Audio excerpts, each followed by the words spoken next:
Once there was a beautiful young white swan named Wooding who just learned how to fly. When he first took off, he was so excited he didn't want to land on the water, on the ground, or anywhere.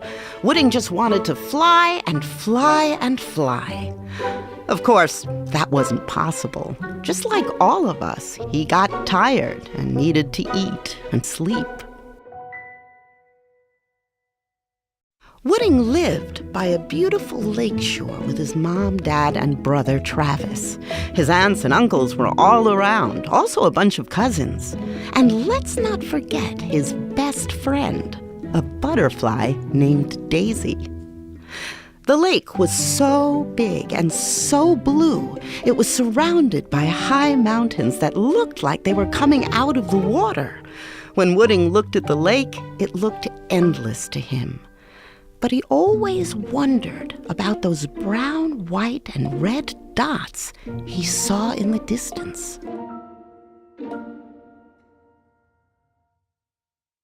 All my life I've been looking at those brown, white, and red dots far, far away, said Wooding to his mom and dad. What are they? Nothing, said Dad. Nothing interesting, said Mom. I know you must have flown by there, said Wooding. What did you see? Nothing, said Dad. Nothing interesting, said Mom. Well, since I can fly now, can we fly by there so I can see what it is, please? Maybe I'd think it was something interesting. Please? Please. Wooding could see that his dad wasn't going to agree. But Dad, you always said that perhaps we could fly by one day when I grow up. I'm a big swan now. I can fly. However, Wooding's dad did not think he was old enough to be able to fly there and still come back the same day before dark. Wooding's mom, trying to help out his dad, said, Wooding, you are old enough now to know that we are not supposed to fly there at all. Why not? Wooding asked. We don't know. That's what our parents told us long, long ago. After many discussions, Woody still really wanted to fly there or just fly by. That's all he wanted, so that he could see for himself what was there.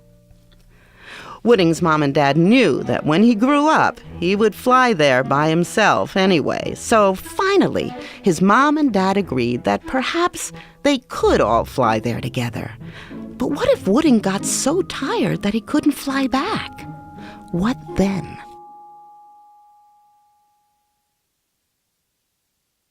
Wooding's mom and dad finally decided that if they got there and couldn't fly back before nightfall, they would stay, but only for one night. When Travis heard the decision, he said, I don't want to go. I want to stay right here at home. Wooding's mom and dad thought it would be okay for Travis to stay with his aunts, uncles, and cousins until they got back. The next morning, Wooding and his mom and dad said goodbye to Travis. Wooding also said goodbye to his best friend, Daisy, the butterfly. And then the three of them took off and soared across the sky to the brown, white, and red dots.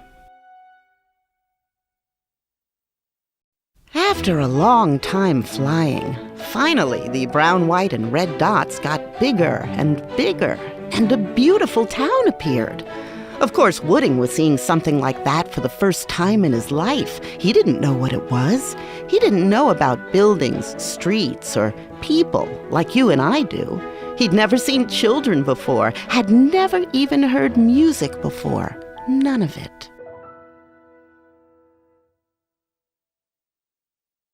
Wooding was tired, and so they decided to land on the water. While flying down, Wooding could not take his eyes off the buildings. He shouted, "What are they?" Dad answered back, "They call them buildings." Wooding had to ask about those holes in the buildings. His mom told him that humans call them windows. windows, he repeated.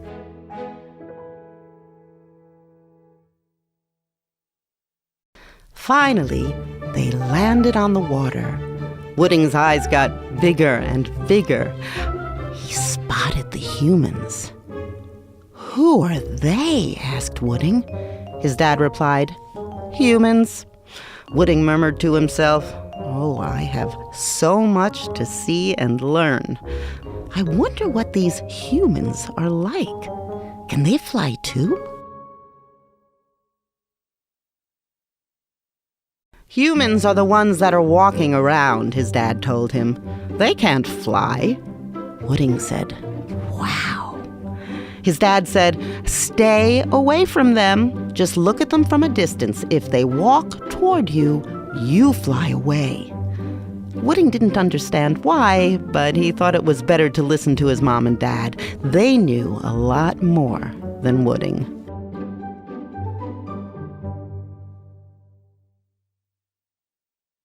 A few people on the street spotted the swans and got so excited to see them. You see, Wooding and his parents didn't know that while the townspeople had seen the swans flying by for many, many long years, let's say 100 years, never before had the swans landed and stayed in the town. The townspeople had always believed that the swans brought them magical good luck, but they didn't know why the swans had suddenly just left the town all those years ago. Well, remember, the swans didn't know why they shouldn't go to the town either. Seeing humans looking at them and walking toward them, all three swans, Mom, Dad, and Wooding, suddenly remembered that when humans walk toward them, they're supposed to fly away. So they flew back away from the humans a bit. It was getting late in the afternoon. Soon it would be dark.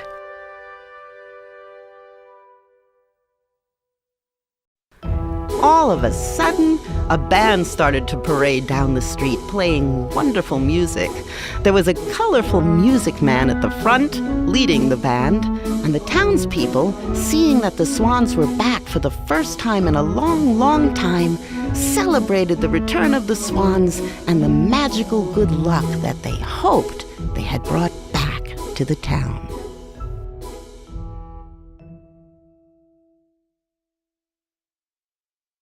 Well, soon it got dark, and the swans decided to stay in the town for one night. Or maybe more. "Good night," said Wooding's mom. "It will be a new and exciting day tomorrow." "Good night, Mommy and Daddy," Wooding said, yawning. It had been a long and tiring day, he thought to himself. His mom and dad were right. They couldn't fly back. But they were safe and sound here as well.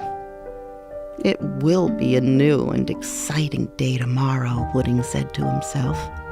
But then every day was new and exciting to the young swan. The end.